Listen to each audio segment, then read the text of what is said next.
Hey guys, welcome back to LifeLink Pod. I'm your host, Lacey, and this season we're talking all things LifeLink culture. So who we are, what we do, and why we do it. Whether you're here to be inspired, to learn more, or just come along on the journey, we're so excited you're with us. So now, on to the pod. Well, welcome back to the pod. Today we have Pastor Cherie. Hello. Hi. And so this is your first time that you've been on the podcast. Yes, it is. So to catch up a little bit, what we've been doing is we've been going through our LifeLink towel card / culture guide.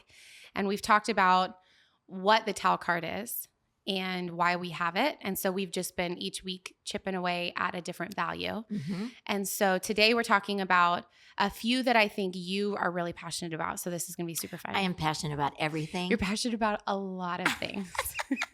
What are some of the things you are most passionate about in your life? The number one is Jesus, of course. Of course. No, but yeah, I love the local church. I am very passionate about the local church. So this is easy for us to talk about on this podcast, and glad to share with people who may not know some of the things that we know around here that makes LifeLink what Right. it is. Right.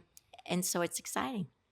Okay, before we dive in, talk a little bit more about, I know among so many other things, because you're not just passionate. I mean, being your daughter, I have an inside scoop of things that you're passionate about, which is really whatever is in front of you is something you're passionate about. Pretty much. But as you said, you're passionate about the local church, and then tying that into what we're talking about today and the values and the culture guide that we have at our church. But maybe speak to the importance of the local church from the context of maybe somebody who's not in full-time ministry. Sometimes I feel like we have to be really intentional, right? For those of us that this is what we do full-time. Mm-hmm. But there are people listening that work a 9 to 5 or Right. are stay-at-home moms or maybe are students. And when they hear I'm passionate about the local church, sometimes it could feel like, well, that doesn't really, I go to a Relate church, me. Yeah. but so maybe speak to like what's the importance of the local church and why you're so passionate about it. Well, just in simple terms, Pastor Lacey, because first of all, it's a calling for me. Yeah. It's a calling for. It's not just a job. It's not a job. It's not a career. It never was. I can tell you exactly when I was called into ministry. Just know exactly. It was one of those aha encounters with God. So it for me, the Bible talks about my house shall be called a house of prayer. Also said we will build this church upon the rock. And the gates of hell will not prevail against it. Such a strong scripture. I know. And so the local church is the hope of the world. We've heard that. We've seen T-shirts on it, the whole thing, but it really is true. Yeah. That's what God works through now is the local church around the world, the big C church, but then also the local ones. And so I love to see the church grow with not just numbers, but the people that belong to the church, that they find out who they are and who God's called them to be. And they use their gifts, their talents, their passions to help lead people to Jesus. Right. And so, I've been a part of the local church since day one of my life, with my dad being a pastor. All 27 years of your life, right? Yes, for sure. Yeah.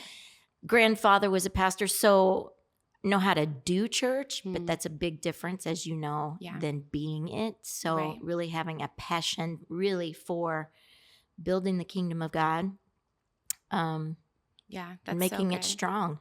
And I think that ties in well with even what we're talking about today.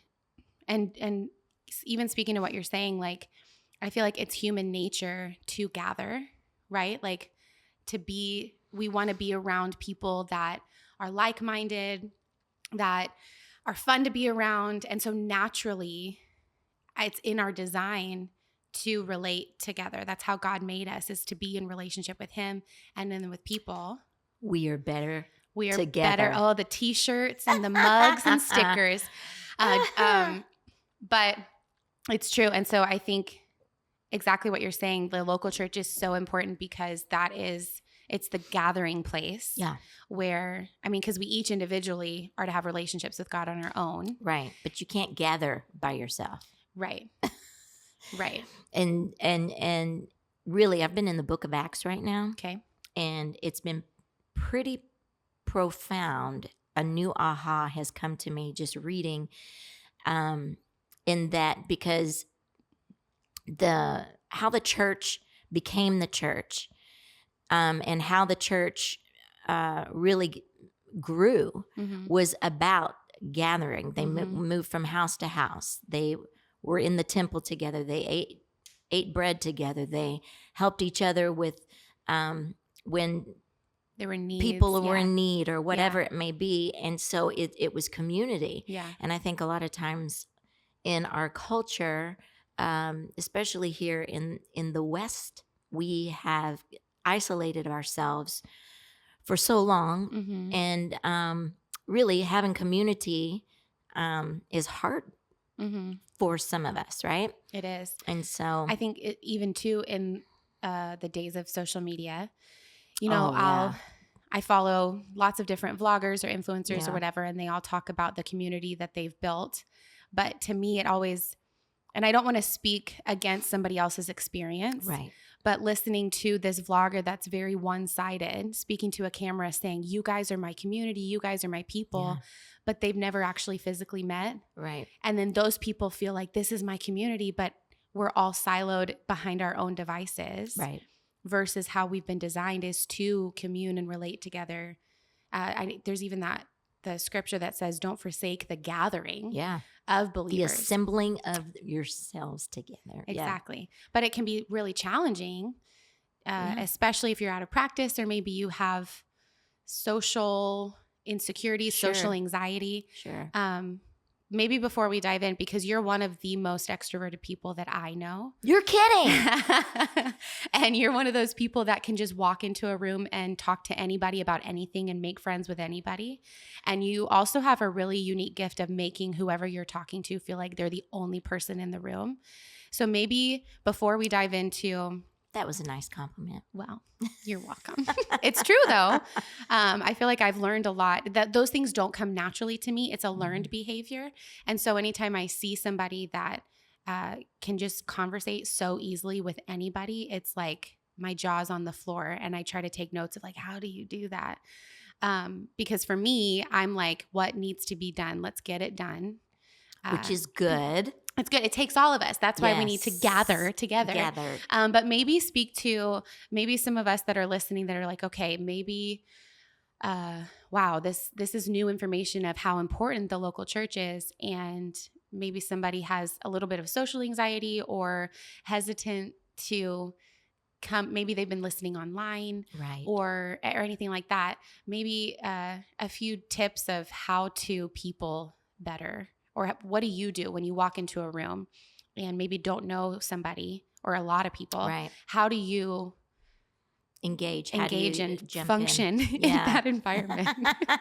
Well, if we're talking specifically about a local church, usually nowadays most people are going to look them up online, right, and experience the experience before they jump in, which is, I would suggest that, so you know what you're walking into.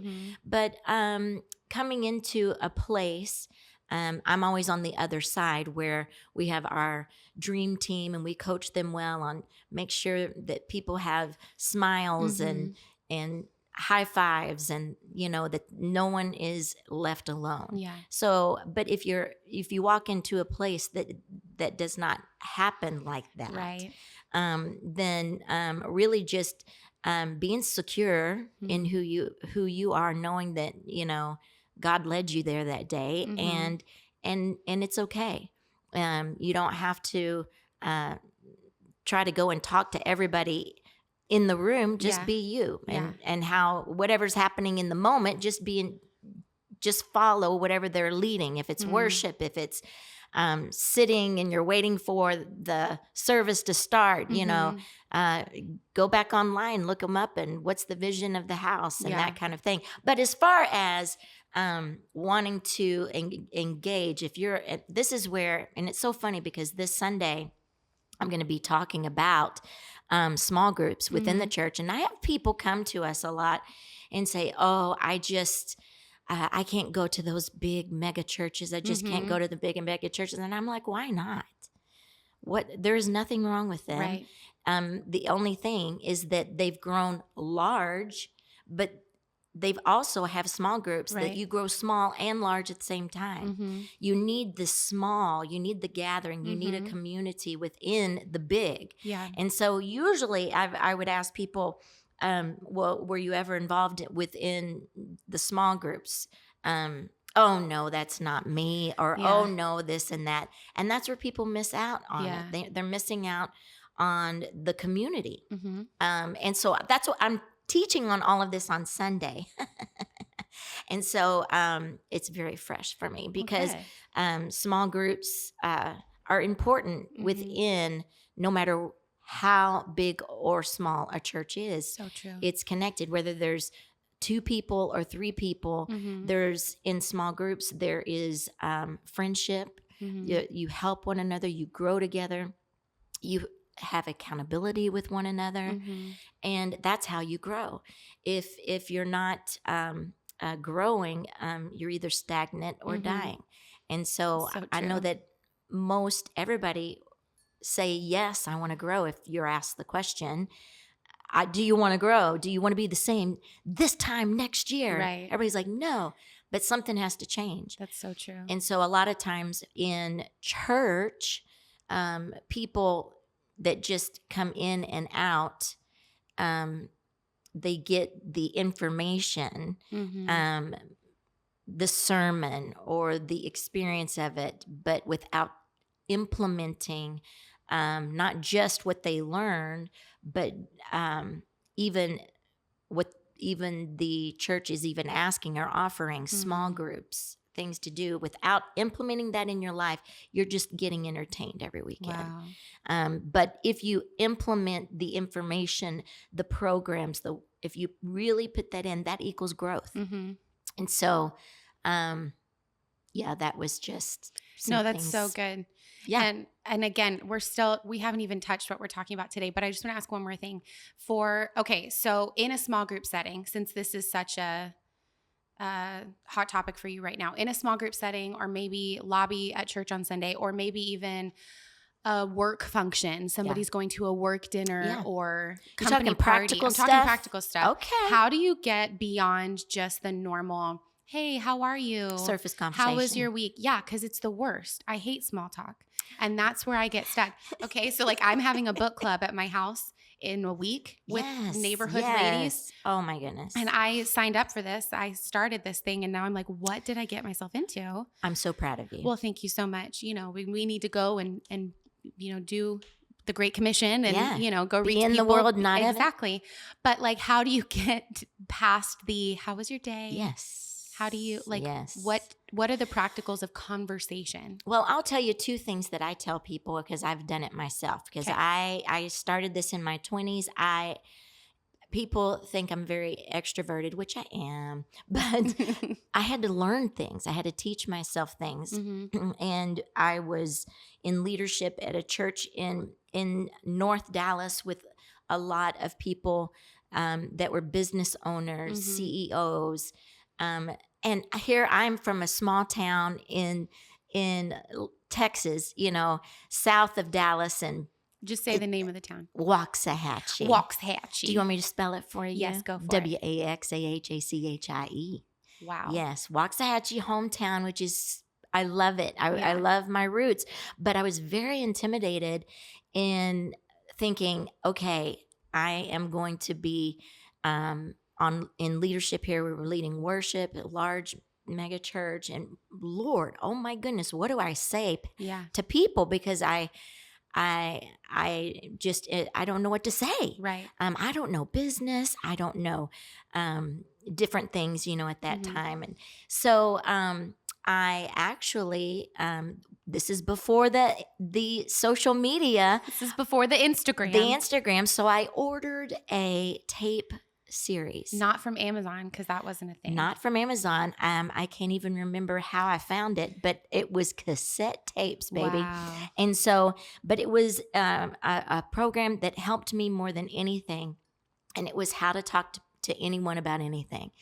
And it gave me confidence because it gave me some tools that I could use. And so part of what I tell people is when you come into a room, again, your confidence has got to come from Jesus. So Step one. Yeah. You cannot wait for people to come talk to you. That's so good. Say it again. You cannot wait for people to come talk to you because everybody usually feels like you do, unless they have been there for a while or they're hosting the party or whatever. But even at that, if you've ever been the new person and everybody already knows everybody and they're already talking, and then you're walking in and you're like, I just want to stand in the corner and give me something to hold. So I have something. Now our phones are our excuse. Right. We just scroll. So it's like, first you have your confidence in Jesus, know why you're there, whatever it is. And then you look for someone that is either in the same position you are, just out and about, doesn't have anyone to talk to, and just approach them. Or you're having your refreshments, you just start carrying on. Oh, these look so great. Thank you for the pastries, the whatever. Who did this? This is amazing. And you can just start noticing the environment, making comments. But then when you're in a conversation, somebody does come and say, hey, I haven't met you yet, which is a great way for you to go approach someone. Hey, I'm Cherie. I don't think I've met you yet. Notice you said yet, instead of, I don't think I've met you. Right. That's good. And because you're that helps you go, I'm going to not just let this be the last time we talk. Right. We're going to connect. And so they introduce themselves or whatever. Now, here's this is the one thing that I'm not the best at, and that is remembering people's names. Okay. I have heard a tip on this. Yes, say it. Is in a conversation when you're meeting someone for the first time, because I'm the same way. They'll say their name and I'm already thinking, what am I going to say next? Right. So I've heard that you try to repeat their name as much as possible as you're talking to them. So if it's you, oh, Cherie, it's so nice to meet you. So tell me, Cherie, and just keep repeating their name throughout the conversation. Yes. I love to do that. What I have to do, because I'm a visual person, is picture a picture. Okay. So with Lacey, if I introduced myself to you, I would automatically associate lace with you. So I would remember that, right? Okay, yeah. Or if they're from a certain place, I'm from Orlando, Florida. Oh, there's Disney right there. Okay, or or Orange, I think of Orange. And so anyway, but it's like, okay, I put in my pocket the acronym, which I know you love acronyms. And the acronym FORD. FORD. FORD. Like the car. Like the car Ford. Okay. And F stands for family. O stands for occupation. R stands for just recreation. Okay. And D stands for dreams. Okay. So, hey, I don't think I met you. Hey, oh, your name's Lacey. Wow, that's a pretty name. I bet your mom was a fabulous mother. My mom's the coolest person in the entire world. And so, hey, do you have family here? Are you from here? You're always asking, are you from here? Do you have family here? So what do you do? Okay. That's occupation. Oh, really? Oh, well, what do you do for recreation? Are you into sports? Would you say recreation, or would you say like, what are your hobbies? Yeah, hobbies would be good. Yeah. Because recreation sounds so formal. It sure does. But then, and as you get into conversation, here's the other tip. This is what I keep in my pocket over here, and I call it cherry picking. Cherry picking. And this is what I learned, and it so helped me in my young 20s, because I would just lob a question. We all know that everybody loves to talk about themselves. So you get them on a topic and they start going. I keep my eyes on them because they are the only one in the room. Don't you hate it when people are talking, and then you're looking. And they're waiting for someone more important to come behind you. Yeah. It's called dishonor, people. That's what it feels like, Yes. right? And so, I start cherry picking, which means act like you're at a tree, and they begin to tell you things about themselves. And as they go, they may be telling you that they were, from a little town in Texas, or maybe they were in sports and they did this. And so you start going, I wonder what town in Texas that was. That's a cherry. I'm going to put it in. Oh, I wonder what type of sports they were in. Da, da, da, da, da. Okay. And you put that in your pocket. So when the conversation comes to a lull that me as a I personality freak out over, then I just pull out a cherry and say, hey, you mentioned that you were from Texas. What area were you from? And then they go, and then you have more cherries that you can pick from. And you can just talk all day. You can talk all day about everybody and about anything all day long. So those are my two things: is forward and cherry picking. That's very helpful. Keep them in your pocket. For all of us that jump into a life group or start a book club, we will put those into practice. Absolutely. Okay, so now let's actually talk about what we came to talk about today.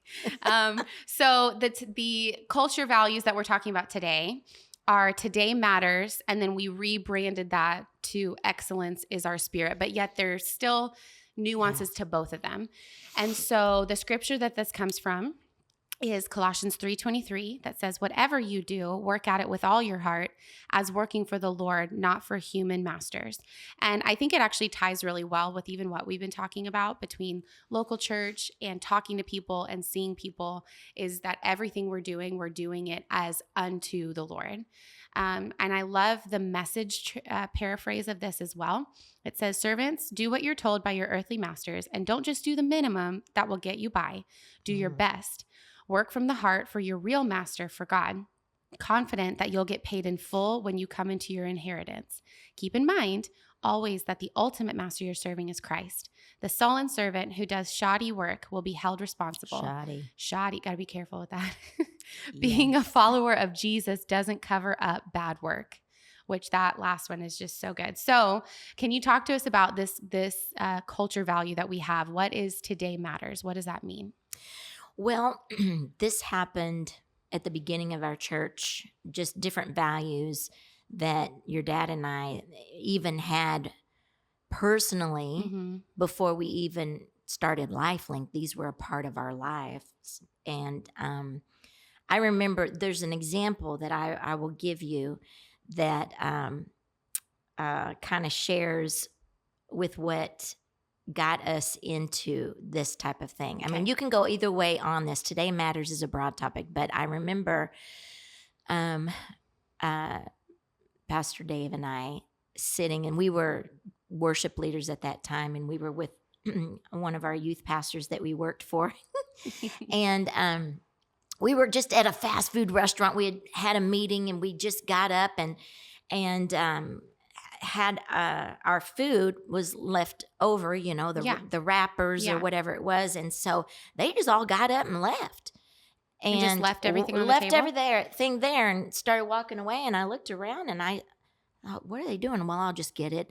And I remember, and the youth pastor, he's amazing. And this is not a bad thing on him, but I remember him turn around and go, Cherie, what are you doing? And I said, well, picking up my stuff. He goes, well, that's what they're here for. Yikes. And I was like, and that hit me so hard because I thought, they know where we're from. Yeah. The church down the street, right? And I said, that's okay, but then I even was, and this is just me and God. Yeah. It's not pat me on the back or anything like that, but God and our relationship is so real, and a little bit I'm childlike in his presence, where as we should be, but I believe him. And then when I feel something here, this is where I feel things right here. Yes. A nudge, a prompting. And I stop and I think, what is it? And there'll be times I'll be in the parking lot and he'll say, pick up that piece of paper. Pick up that cup off the floor. And it'd be in a mall parking lot. I'm like, inside, I'm like, Lord, that's not mine. Right. And it's like, no, pick that up. And so it comes from a heart posture of, today matters. We are going to work as unto the Lord. Whatever you do, be faithful. You represent Jesus. Right. And so when we were setting up and tearing down our church, we were in schools that we had to move desks around, take pictures of the room so it's set up the right way. The teacher's desk so that her notes are not all over the place. Right. The kids' pencils on the floor, all the stuff. And we would train our people, hey, let's make it better than how. Leave it better than we found it. Yeah, how we found it. And because today matters. Right.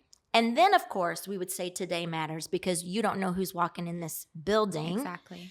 And we have had that, where we are going to give it all.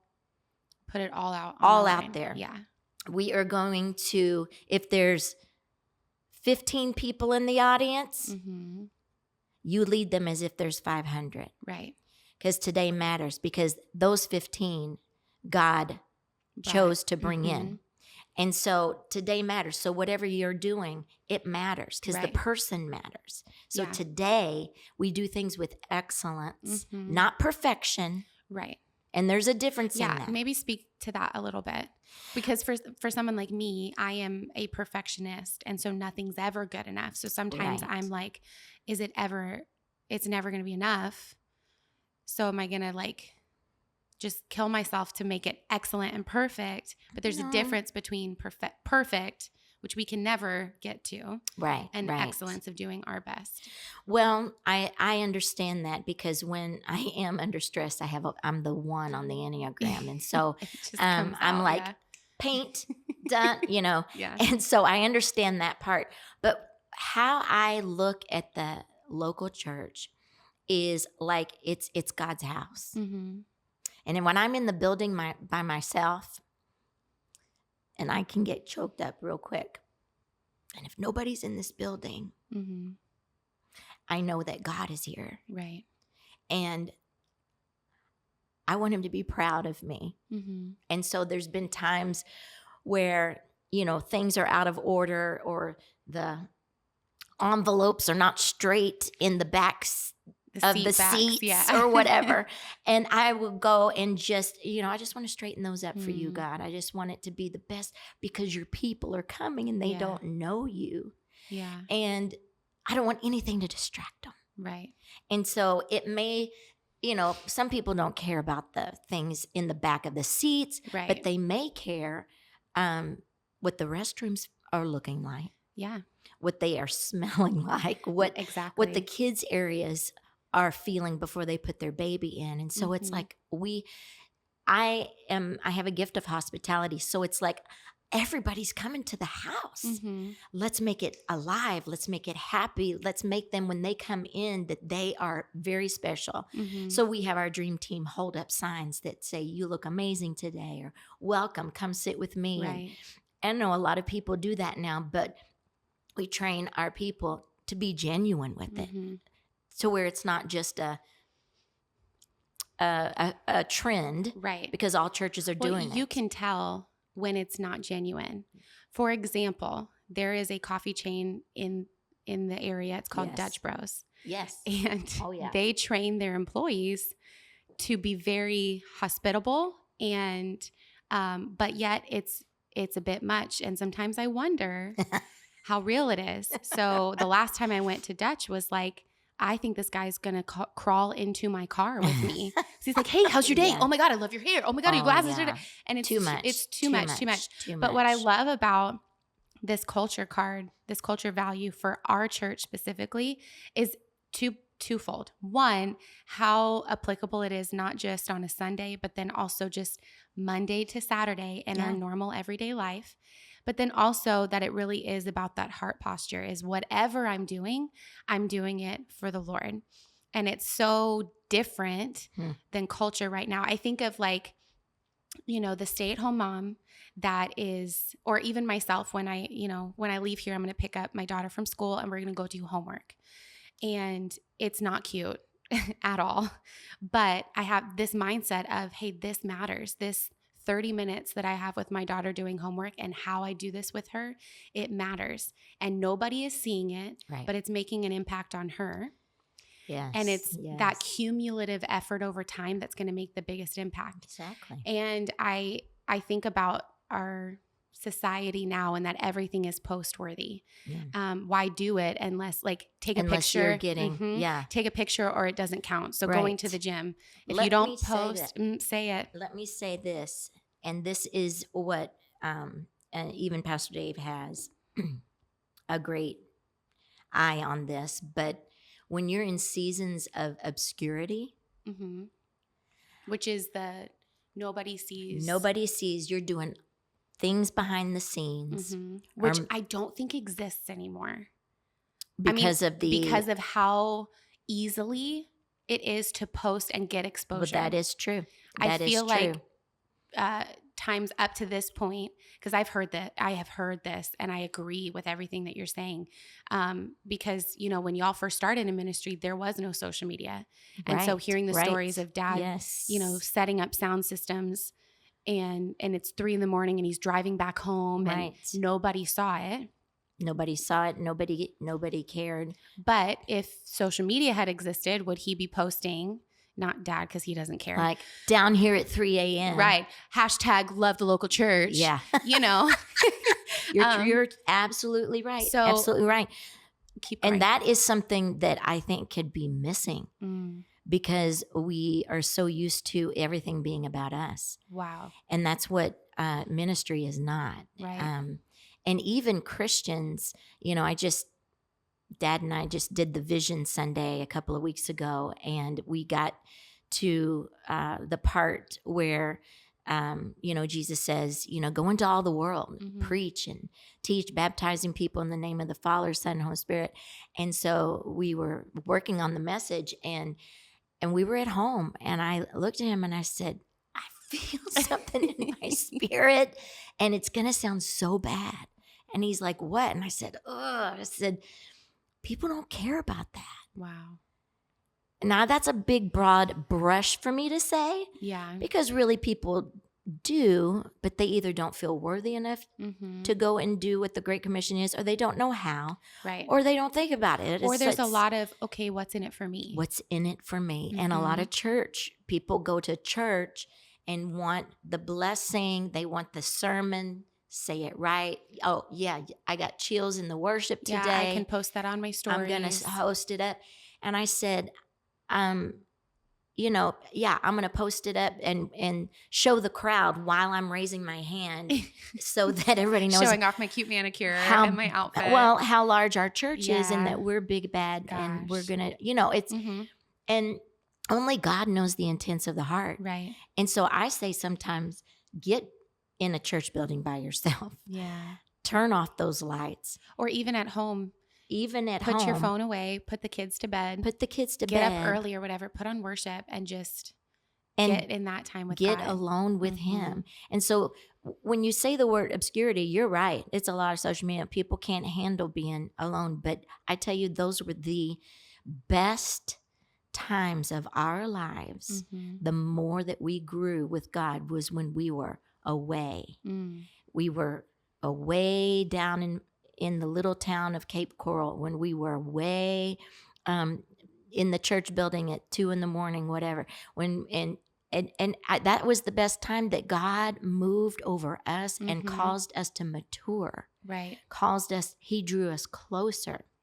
And so, I don't know if all this has to do with Today Matters, but no, I think it does, because everything we do it as unto the Lord. For Him. So that's you get that reality check if you start posting your phone out, or if you start pouting the next day in the staff meeting when nobody knew what you did and you're tired. You didn't get somebody shout out that you covered 2 shifts, or you didn't get Employee of the Month because you've been putting all these extra, I was thinking sometimes, it's natural that we take stock of our lives and sometimes wonder, am I doing enough? Or, I don't know. I found myself thinking not too long ago, okay, looking at my life, have I accomplished enough? Have I done enough?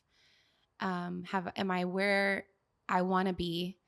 But then I got a check from the Lord of like, if I did nothing else, can I not just be content being an excellent wife? Yeah. And an excellent mom, even if nobody sees it. Right. I don't post aesthetic pictures, or I don't post all these gifted, things that people send me on, or vacations, or I'm not an influencer, all that.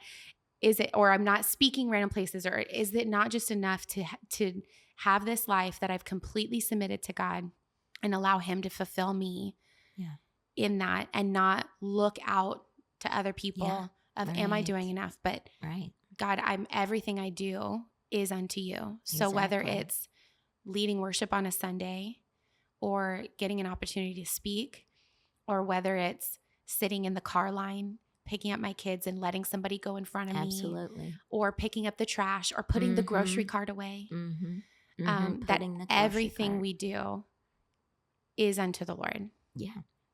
Absolutely. And everything we do matters everything day. We do matters every day. He sees the intents of our heart. Mm-hmm. And you don't want to just get earthly rewards. Right. Because that's it. That's it. You get your like. Your snap and your like, and that's it. But God knows the intents of your heart. And if you're really doing it as unto Him, you are favored, even here on earth, but especially in heaven. Yeah, we forget that this isn't it. This life that we live, life is not it's about not this about life. This life. Yeah. We're getting set up for something that we don't even understand in eternity. Yeah. Yeah. So let's bring this down to a close. Maybe what is something practical that we can take from our conversation today, whether it's conversating with people like we talked about at the very beginning, or how can we practically make today matter in our everyday life? Well, I think if you wake up with that intention in your heart, then, and you say to the Lord every day, okay, Lord, this is your day. Mm-hmm. Everything I'm doing, I give you praise. I give you glory for. Lead and guide me. Mm-hmm. I want to be intentional. Mm-hmm. And today matters, and people matter, and I want to see people the way you see. Then your day will be more productive. Yeah. Your day will be more purposeful, I should say. I wonder even what that heart posture shift and perspective shift would do for us, instead of waking up of like, oh, it's another day. Yeah. Or, okay, God, today's your day and you're leading me through it. How that would be as we lay our head down at night. Yeah. What the difference in that posture you would be. Have fulfillment at night. If you wake up with thanksgiving and praise unto the Lord and say, okay, this is your day. What do you got? Then all of a sudden there's expectation inside. Mm-hmm. You don't just go through the day. Right. It's like, whoa, what is he? Today matters. What is it? Even if it's you doing your budget at home, definitely that day will matter. Yeah. Yeah. It's like, okay, I'm setting the plan. I'm walking out what you're wanting. Mm-hmm. If you run into somebody at the grocery store today matters.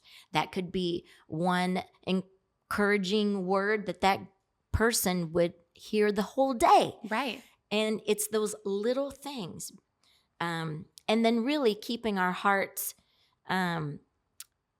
as unto the Lord, again, not about us, but about Him. Mm-hmm. Because it's easy to say, yes, today matters, and pick up this phone and take the selfie of it. Oh, I ran into her today. Right. Got to pray in aisle 8. Bless your heart. Can we take a quick pic right now? Right. And,